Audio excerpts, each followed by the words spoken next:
Bismillahirrahmanirrahim. Assalamualaikum warahmatullahi wabarakatuh. Bertemu lagi dengan saya Siti Mariam Mujiat, tutor online ilmu tauhid di Prodi PJJ PAI FITK IAIN Syekh Nurjati Cirebon. Sahabat-sahabatku, mahasiswa, mahasiswi PJJ se-Nusantara, salam sehat dan bahagia. Pada pertemuan kali ini saya akan membahas tentang takdir. Takdir adalah suatu ketetapan akan garis kehidupan seseorang. Setiap orang lahir lengkap dengan skenario perjalanan kehidupannya dari awal dan akhir. Hal ini dinyatakan dalam Quran bahwa segala sesuatu yang terjadi terhadap diri seseorang sudah tertulis dalam induk kitab. Namun pemahaman seperti ini tidaklah bisa berdiri sendiri atau belum lengkap. Karena dengan hanya memahami seperti tersebut dapat menyebabkan seseorang bingung untuk menjalani hidup dan mensikapinya. Kesadaran manusia untuk beragama merupakan kesadaran akan kelemahan dirinya. Terkait dengan fenomena takdir, maka wujud kelemahan manusia itu ialah ketidaktahuannya akan takdirnya. Manusia tidak tahu apa yang sebenarnya akan terjadi. Kemampuan berpikirnya memang dapat membawa dirinya kepada perhitungan, proyeksi, dan perencanaan yang canggih. Namun, setelah diusahakan, realisasinya tidak selalu sesuai dengan keinginannya. Manusia hanya tahu takdirnya setelah semua itu terjadi. Oleh sebab itu, sekiranya manusia menginginkan perubahan kondisi dalam menjalani hidup di dunia ini, diperintah oleh Allah untuk berusaha dan berdoa untuk merubahnya. Usaha perubahan yang dilakukan oleh manusia itu kalau berhasil seperti yang diinginkan, maka Allah melarangnya untuk menepuk dada sebagai hasil karyanya sendiri. Bahkan sekiranya usaha itu dinilainya gagal dan bahkan manusia itu sedih bermula bekerja menganggap dirinya sumber kegagalan, maka Allah juga menganggap hal itu sebagai kesombongan yang dilarang juga. A'udzubillahi minasyaitonirrajim. Bismillahirrahmanirrahim. Likaila ta'sau ala ma fatakum wa la tafrahu bima atakum wallahu la yuhibbu kulla mukhtalin fakhur. Artinya, kami jelaskan yang demikian itu supaya kamu jangan berduka cita terhadap apa yang luput dari kamu, dan supaya kamu jangan terlalu gembira terhadap apa yang diberikannya kepada kamu. Dan Allah tidak menyukai setiap orang yang sombong lagi membanggakan diri. Hal ini ada dalam Quran Surat Al-Hadid ayat 23. Keterangannya bahwa terlalu berlebihan, baik itu sombong, baik itu bangga, baik itu sedih, tidak diperbolehkan. Selanjutnya, saya akan menjelaskan tentang pengertian takdir.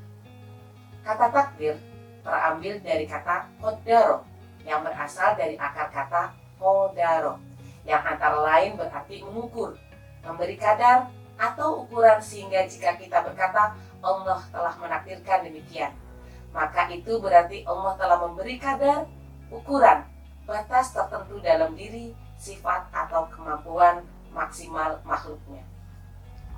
Dari sekian banyak ayat Al-Quran dipahami bahwa semua makhluk telah ditetapkan takdirnya oleh Allah. Mereka tidak dapat melampaui batas ketetapan itu. Dan Allah Subhanahu wa Ta'ala menuntun dan menunjukkan mereka arah yang seharusnya mereka tuju. Begitu dipahami antara lain dari ayat-ayat permulaan surat Al-A'la.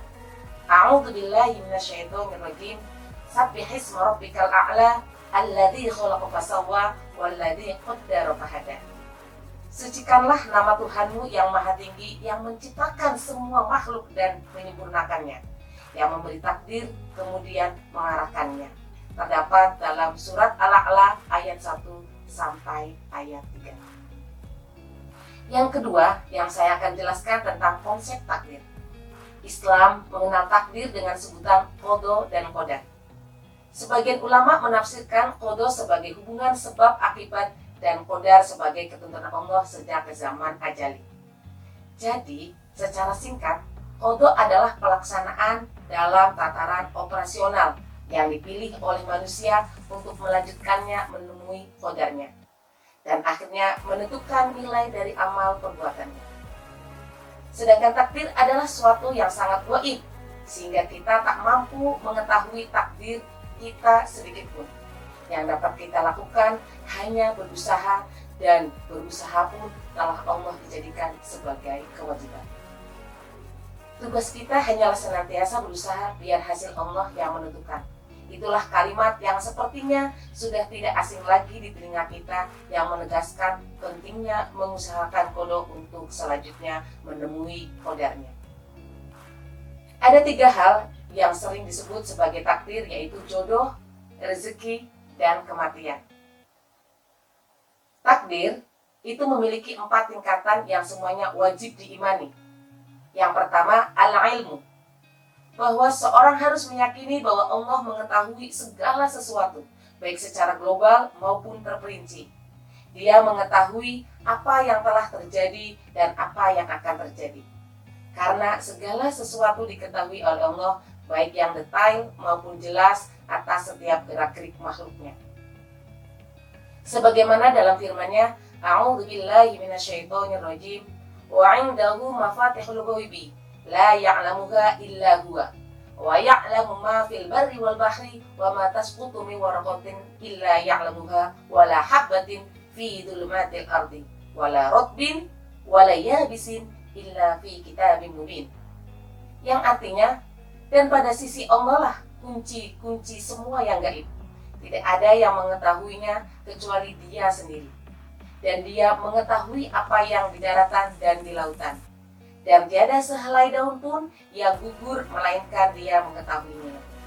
Dan tidak jatuh sebutir biji pun dalam kegelapan bumi, dan tidak sesuatu yang basah atau yang kering melainkan tertulis dalam kitab yang nyata. Surat Al-An'am ayat 59. Pada surat ini berarti Allah Maha mengetahui segalanya. Yang kedua, Al-Kitabah. Allah mencatat semua itu dalam Lauhul Mahfuz.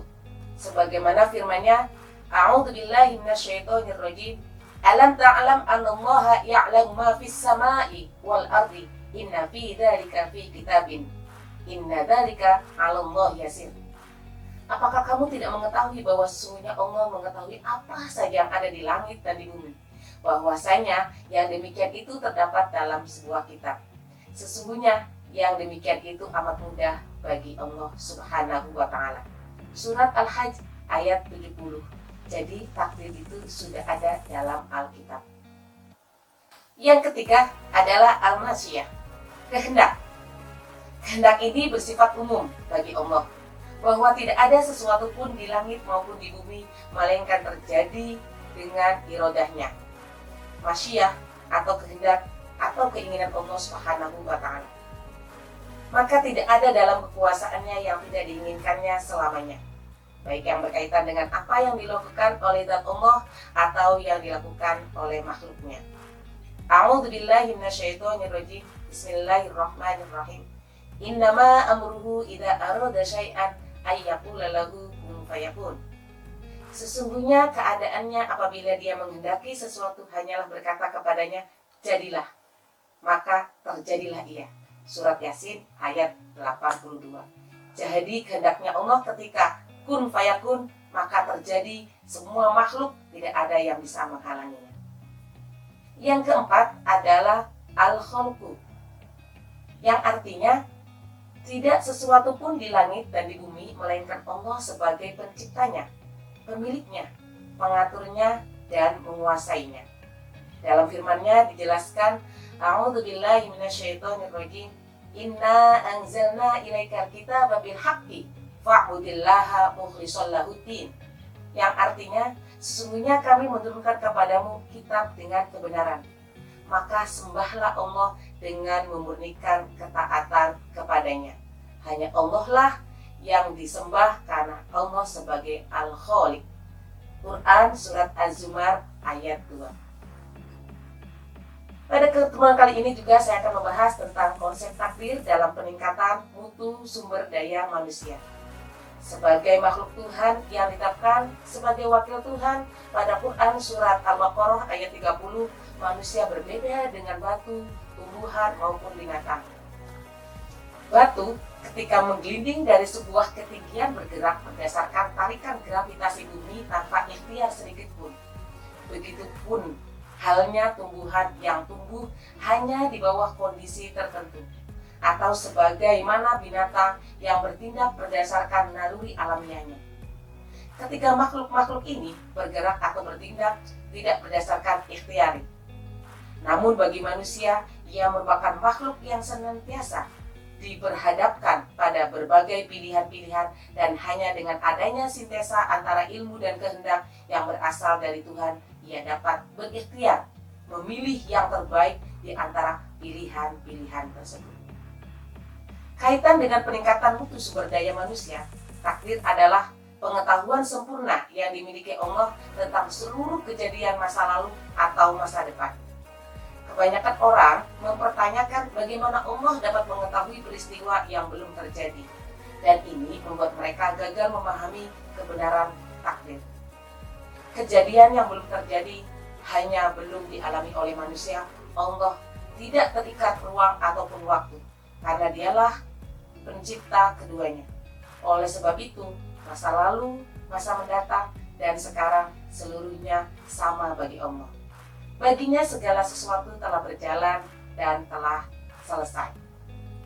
Perlu diperhatikan pula kedangkalan dan penyimpangan pemahaman masyarakat tentang takdir. Mereka berkeyakinan bahwa Allah telah menentukan takdir setiap manusia, tetapi takdir ini terkadang dapat diubah oleh manusia itu sendiri.